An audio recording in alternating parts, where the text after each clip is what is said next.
Hello my dear students. Today I am going to talk about the teratogens. What are teratogens? So teratogens are those substances which can cross the placental barrier and enter into the fetus, and after entering giving harm to the fetus.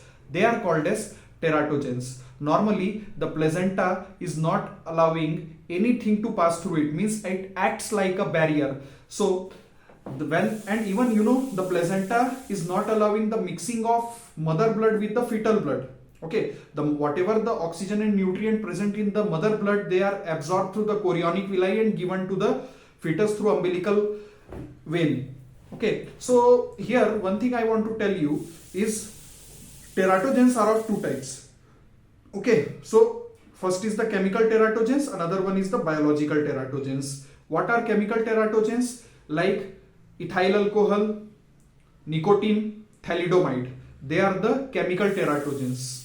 Okay, and biological teratogens are what? HIV virus. So these are the substance which can cross the placenta, which are coming from the mother and enter into the fetus. Okay, they are crossing the placental barrier. So they are what?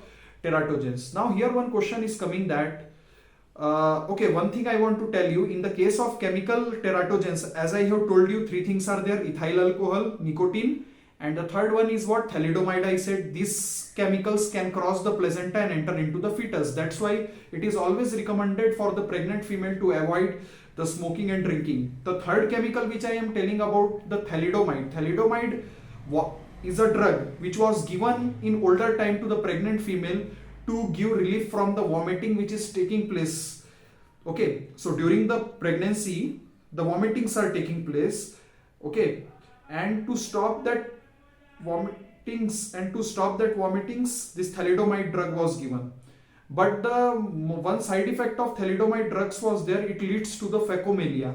Phacomelia is a kind of disease in which the newborn baby is having undeveloped limbs. Okay, either forelimbs or hind limbs. Okay, that limbs are what? Undeveloped. That's why nowadays the thalidomide is not in use. Okay, now one more question often asked, that is immunoglobulin G. Okay, there are 5 types of antibodies are there in the body secreted by the B lymphocyte. What are that? Immunoglobulin A, G, E, D, M. Okay, so out of these 5 antibodies, only immunoglobulin G is having the ability to cross the placenta. Okay, so IgG which is present in the mother body will cross the placenta and will enter into what? Fetus. But is IgG is also considered as a biological teratogens? The answer is no. Okay, because the immunoglobulin G, after crossing placenta and entering into the fetus, give benefits to the fetus. It provides immunity to the fetus.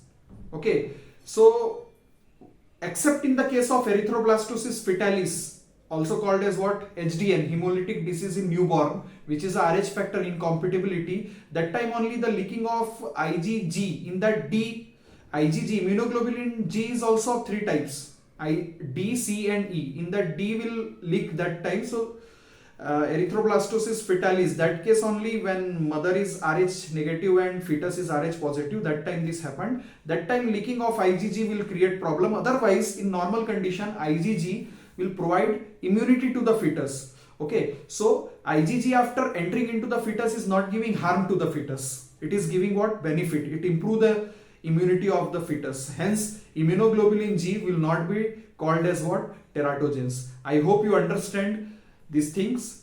Please like, subscribe and share. Thank you very much. Bye.